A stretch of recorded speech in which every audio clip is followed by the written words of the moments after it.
Welcome. I'm Kinetic Symphony. I hunt down and report on weird and true mysterious stories, from glitches to the paranormal. Case file number 1376, written by Notorious, the Spectral Alien of Edinburgh. It's September 1st, 2020. I'm back home. My stepfather was going through the end stages of really bad cancer. Unfortunately, he passed about a year ago now, and I'm there helping take care of him. As my mother had also passed just 6 months before this. It's been a bad couple of years for my brother and I, but into the actual story.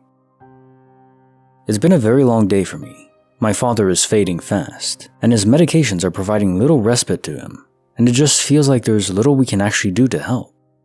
I've made it very clear to my brother and remaining family, if this sort of thing ever happens to me, to be kind and let me go, or if needed, help me find a way to end my suffering, as it's not living, it's just existing. It's getting to about 2:15 a.m., and I'm stressed out but not tired, and I decide to step out for a smoke, onto the wraparound balcony of the building my parents' house is in. It's a 22-story building, and there are 11 up. It's in Edinburgh, Scotland, the very north of the city. Edinburgh is a very green city, plenty of grass and trees, many of them over 150 years old and tall and strong. I'm on the balcony, leaning on the railing, smoking away, thinking of nothing, enjoying the early morning air. The morning is cool and fresh, with no trace of breeze, and the promise of a lovely day. As I stand there, my gaze roves over the streets below, the estuary of the Forth River less than 3 miles away, and I'm just daydreaming and kinda vacant, and my gaze passes over a nearby tree, a tree I've seen so many times I no longer even see it. I barely register its presence at all, even though this tree is actually just as tall as the landing I'm on, and probably only 15 to 20 meters from the building at the nearest point, and my brain sort of nudges my mind to tell me something is off. I look again, and it occurs to me that one of the upper branches, maybe about 30 centimeters wide, is sort of bending downwards at a strange angle, like there's weight on it. I scan along, and there's no reason for this that I can see at all. I stand straight, no longer leaning on the railing, and all the hairs on my arms and the back of my neck raise up, and I get that being watched feeling. My heart starts to race a little, and the adrenaline rushes through my system, and yet I can see nothing to cause this, but I most definitely feel there's something wrong here. As the hairs all stand up, I'm taking a more thorough look at everything in my direct vicinity, and I see it. There's like a slight sort of haze, about 3/4 of the way along that branch I noticed. I remember tilting my head, just the way you see a dog do when it's looking at you trying to work out what you're doing. And as I'm staring, trying to distinguish if I'm just tired or what, it moves. What resolves in front of me, less than 20 meters, is a large humanoid outline, far too large to be supported by the branch it seems to be on.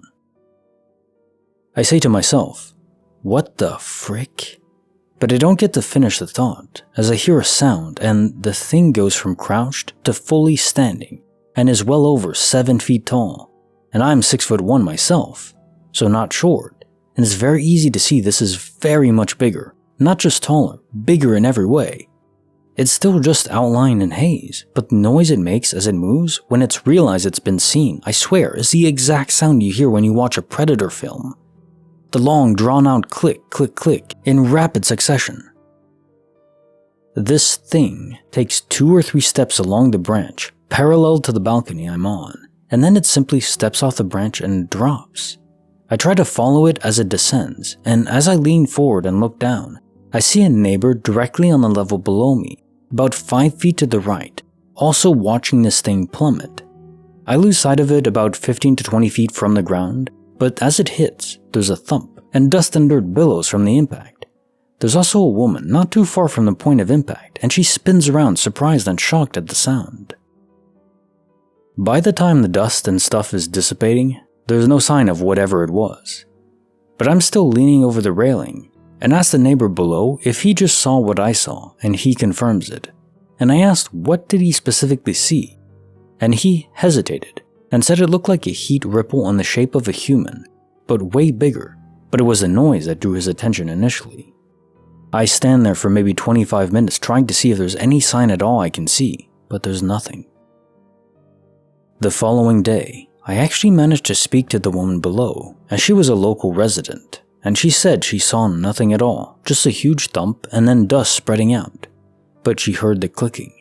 I was always a skeptic to these things, but there was no way that was a human using advanced tech. Why would anyone use it in a populated city if it was some secret development and it was just too large, and no human could survive an 11th floor drop and just vanish? It's made me really look at the world in a different way, and even in a busy city midday, I keep my eyes and ears open to see what's really there, not just autopilot my way through the day, seeing around me just what I expect to see, because you never know. Case notes file 1376, the Spectral Alien of Edinburgh. Very sorry for your loss.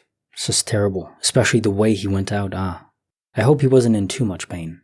I find it interesting how our works of Hollywood fiction so often parallel reality, though taken often to violent extremes. Perhaps the predator-type aliens do exist and are here.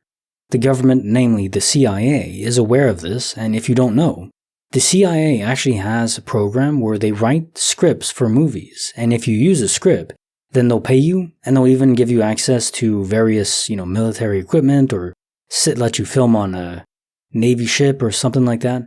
Things that would be otherwise unrestricted and impossible to film unless it was CGI.